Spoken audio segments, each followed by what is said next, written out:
इस दुनिया में कई ऐसी जगहें हैं जहां पर कोई ना कोई भयानक अनहोनी हुई होती है और फिर वो जगह श्रापित हो जाती है। भूत प्रेतों का डेरा बन जाता है वहां पर। यह कहानी एक ऐसे गांव की है जहां सैकड़ों साल पहले निर्दोष लोगों के सिर इसलिए काट दिए गए थे क्योंकि एक पागल राजा की बात मानने से उन्होंने इनकार कर दिया था। गुस्से से भरे संकी राजा ने फिर भयानक नरसंहार को अंजाम दे दिया। सैकड़ों साल से वो गांव भुतहा है। इस बात से अनजान नंदिनी, आकाश, राहुल और प्रीति मनाली में छुट्टियां बिताकर उस रास्ते से दिल्ली लौट रहे थे। चारों कॉलेज के समय से ही बहुत अच्छे दोस्त थे और एक दूसरे को जानते थे। बाद में नंदिनी ने आकाश से और राहुल ने प्रीति से शादी कर ली। सुनसान सड़क पर उनकी कार तेज रफ्तार से भाग रही थी और वे कार में अंताक्षरी खेलते हुए जा रहे थे। प से गाना है तुम्हें आकाश? पसे अरे यार, पसे तो कुछ याद नहीं आ रहा है मुझे। तो हार मान जाओ। अरे अरे अरे अरे ऐसे कैसे हार मान लूं? हाँ, अरे याद आया। प्यार कभी कम नहीं करना, कोई सितम कर लेना, मर जाएंगे आशिक वरना, इतना करम कर देना। ये गाना गाते हुए आकाश नंदिनी की आंखों में देखने लगता है। राहुल कार चलाते हुए इस अंताक्षरी में ही हिस्सा ले रहा था। अचानक राहुल ने देखा कि एक सिर कटा आदमी उसकी कार के आगे खड़ा है। राहुल की कार फुल स्पीड में थी। राहुल कार में जोर से ब्रेक लगाता है। ओए राहुल, क्या हो गया? इस तरह कोई ब्रेक लगाता है क्या? मेरी तो जान ही निकल गई। तेज रफ्तार कार में अचानक लगे ब्रेक से सभी टेंशन में आ जाते हैं क्योंकि उनकी गाड़ी अनबैलेंस्ड हो जाती है। लेकिन राहुल नंदिनी की बातों का कोई जवाब नहीं देता है और गौर से कार के शीशे से आगे की ओर देखता है। क्या हुआ राहुल? इतने गौर से क्या देख रहे हो? प्रीति, मुझे ऐसा लगा कि कोई सर कटा आदमी मेरे कार के आगे आ गया था और शायद मेरी कार से उसकी टक्कर भी हो गई है। सरकटा आदमी? ये तुम क्या कह रहे हो? राहुल, रात है ना, जरूर तुम्हें कोई गलतफहमी हो गई होगी। अरे नहीं यार, रात है तो क्या हुआ? हेडलाइट की रोशनी में मैंने साफ देखा है कि मेरी गाड़ी के आगे कोई सिर कटा आदमी आया था। अरे हो सकता है कि कोई आदमी हो, लेकिन सिर कटा आदमी मैं नहीं मानती। उन लोगों को बहुत डर लग जाता था। प्रीति चाहती थी कि वे वहां से निकल जाए, लेकिन राहुल वहां से निकलने के मूड में नहीं था। क्या प्रीति, यहां से निकलना सही होगा? मेरी गाड़ी से किसी की टक्कर हो गई है। पता नहीं यार, वो जिंदा भी है या मुर्दा। मुर्दा? राहुल, ये कैसी बातें कर रहे हो? ऐसा कुछ नहीं हुआ होगा। चलो हम सब देखते हैं। लेकिन प्रीति, अगर वो आदमी मर गया होगा तो? अरे यार, तब की तब देखेंगे। वे सभी कार से उतरे और पीछे की ओर जाने लगे। वो इलाका काफी सुनसान था और वहां अंधेरा भी काफी था, इसलिए सभी ने अपने अपने मोबाइल की लाइट जला ली थी। थोड़ी देर के बाद वो उस जगह पर पहुंचे जहां पर राहुल को लगा था कि किसी आदमी से उसकी गाड़ी की टक्कर हुई है, लेकिन वहां पर कोई भी नहीं था। थैंक गॉड राहुल, यहाँ पर कोई नहीं है। इसका मतलब मैंने सही कहा था, तुम्हें कोई गलतफहमी हो गई थी। राहुल ने भी राहत की सांस ली और सभी दोस्त वापस कार की ओर जाने लगे। तभी राहुल को लगा कि उसके पैरों को किसी ने जोर से पकड़ लिया है। वो एक कदम भी आगे नहीं बढ़ा पा रहा था। अरे यार, ये क्या हो गया है मेरे पैरों को? ये आगे क्यों नहीं बढ़ रहे हैं? तभी उसे जंगली जानवरों की आवाज अपने चारों ओर आने लगी। अचानक पास की झाड़ियों से निकलकर एक चीते ने उस पर हमला कर दिया। वो जोर से चीख पड़ा, प्रीति, प्रीति, आकाश, बचाओ! ओह, क्या हो गया तुझे? अरे यार, क्यों चिल्ला रहा है तू? तू ठीक तो है ना? अरे यार आकाश, आकाश, यार मुझे ऐसा लगा कि अभी अभी एक चीते ने मुझ पर हमला कर दिया है और उसके पहले मुझे लग रहा था कि किसी ने मेरे पैरों को कसकर पकड़ रखा है और मैं एक कदम भी आगे नहीं बढ़ा पा रहा था।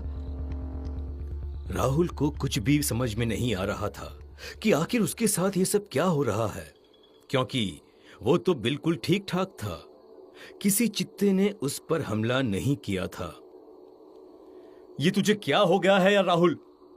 कभी तुझे लगता है कि तेरी गाड़ी किसी से टक्कर खा गई है, या फिर तुझे ऐसा लगता है कि तुझ पर चीते ने हमला कर दिया है? क्या हो गया है तुझे? राहुल, लगता है तू ड्राइव करते करते थक गया है। सच कहूँ तो हम सब थक गए हैं। क्यों ना हम आज की रात यहीं रुक जाए? अरे तू तो ऐसे कह रही है जैसे हमारे रिश्तेदार आसपास के किसी गांव में बैठे हैं, जो हमें देखते ही कहेंगे कि अरे आइए आइए, हमारे गांव में आपका स्वागत है, आज की रात आप यहीं पर बिताइए। आकाश की बात अभी खत्म ही नहीं हुई थी कि वहां उन्हें एक बूढ़ा सा चौकीदार दिखा। उसके हाथ में एक लालटेन और लाठी थी। उसने उन लोगों से कहा, अरे अरे आइए आइए, हमारे गांव में आपका स्वागत है, आज की रात आप यहीं पर बिताइए। उस चौकीदार की बात को सुनकर नंदिनी समेत सभी की हंसी छूट गई। चौकीदार के साथ वो सभी अपनी कार के पास पहुंचे। अरे साहब, हमारा गांव बस यहाँ से 2 किलोमीटर की दूरी पर है, लेकिन वहां आप कार चलाकर नहीं जा सकते हैं। क्या क्या मतलब कार चलाकर नहीं जा सकते? मतलब क्या, अब सड़क खराब है क्या? अरे नहीं नहीं साहब, आप समझे नहीं। मेरे कहने का मतलब है कि आप वहां पर कार चलाकर नहीं जा सकते, कार मुझे चलानी होगी। चौकीदार की बात सुनकर सभी चौंक गए और उसकी तरफ घुरक कर देखने लगे। क्या क्या मतलब क्या है तुम्हारा? कार तुम्हें चलानी होगी? अरे पागल हो गए हो क्या तुम?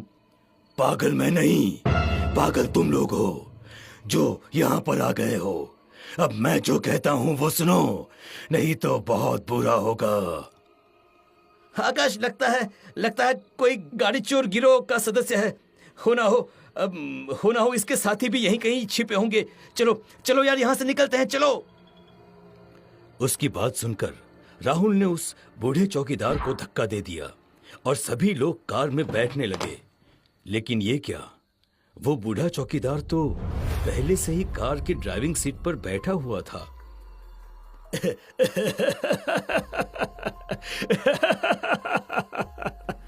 अरे, ये कब आकर गाड़ी में बैठ गया? मुझे तो बहुत डर लग रहा है। उस बूढ़े चौकीदार की हंसी से सबको इरिटेट हो रहा था। राहुल ने गुस्से में उससे कहा, ए बूढ़े, तू अपने आप को बहुत चालाक समझता है क्या? रुक रुक, मैं तुझे बताता हूँ अभी। राहुल ने उसे कार से खींचा और उसे एक जोरदार थप्पड़ मारा।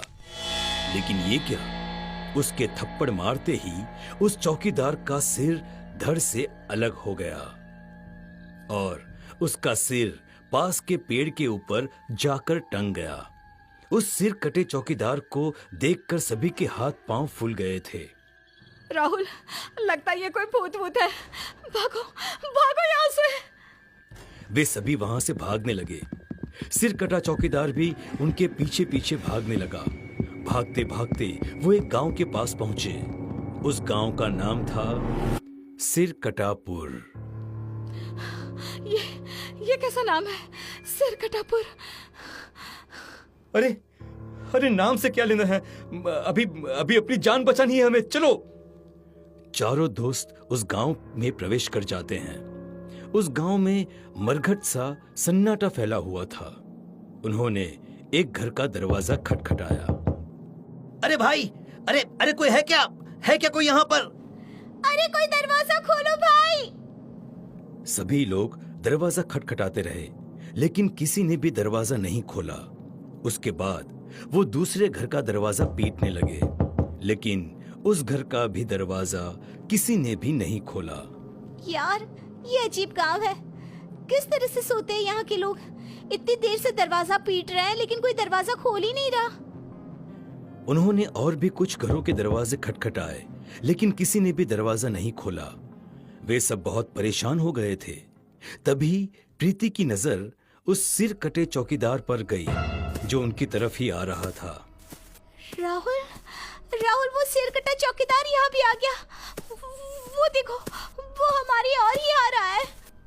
अचानक वहां पर उन सभी को एक साथ कई लोगों के हंसने की आवाज आने लगी और एक एक कर सभी घरों के दरवाजे खुलने लगे। अरे अरे, घरों के दरवाजे खुल रहे हैं। हमें हमें हमें इनसे जरूर मदद मिल जाएगी मदद। लेकिन अगले ही पल उन्होंने जो देखा उसे देखकर सभी की चीखें निकल गई। उन सभी घरों से सिर कटे लोग निकल रहे थे। सिर कटे बच्चे, सिर कटी औरतें और सिर कटे पुरुष। हे भगवान, ये हम कहाँ फंस गए? यहाँ तो सभी सिर कटे लोग हैं। नंदिनी, प्रीति, राहुल, अरे देख क्या रहे हो? भागो भागो! वे सभी भागने की कोशिश करने लगे, लेकिन ये क्या, उन सभी के पैर तो जकड़ गए थे। कोई एक कदम भी अपने आप नहीं हिल पा रहा था। आकाश, हाँ आकाश, मैं भाग नहीं पा रही हूँ। लगता है जैसे किसी ने मेरे पैरों को जकड़ लिया है। नंदिनी, मेरे साथ भी ऐसा ही हो रहा है। आकाश, हम लोग मर जाएंगे क्या? उसके बाद धीरे धीरे करके सिर कटे लोग उनकी तरफ बढ़ने लगे। नहीं नहीं, बताओ, बताओ, हमारे पास बताओ, हमें छोड़ दो हमें। लेकिन वे सिर कटे लोग उनकी ओर बढ़ते ही रहे। थोड़ी देर के बाद एक सिर कटे आदमी ने राहुल को पकड़ लिया और उसका सिर उखाड़कर फेंक दिया। राहुल, क्यों मार दिया मेरे राहुल को? राक्षसों, क्यों मार दिया? उसके बाद एक सिर कटी औरत प्रीति की ओर बढ़ने लगी। वो प्रीति के पास गई और उसने उसका सिर उखाड़कर फेंक दिया। प्रीति का शरीर जमीन पर कुछ देर तड़पता रहा और फिर शांत हो गया। आकाश, इन लोगों ने हमारे दोस्तों को मार दिया हमारे दोस्तों को। कुछ देर के बाद वहां पर और दो लोगों के सिर जमीन पर पड़े हुए थे और वे सिर थे नंदिनी और आकाश के। नंदिनी और आकाश भी अब उस सिर कटे लोगों के गांव के निवासी हो गए थे और उनकी ही तरह वो हर रात अब नए शिकार की तलाश में लगे रहते थे।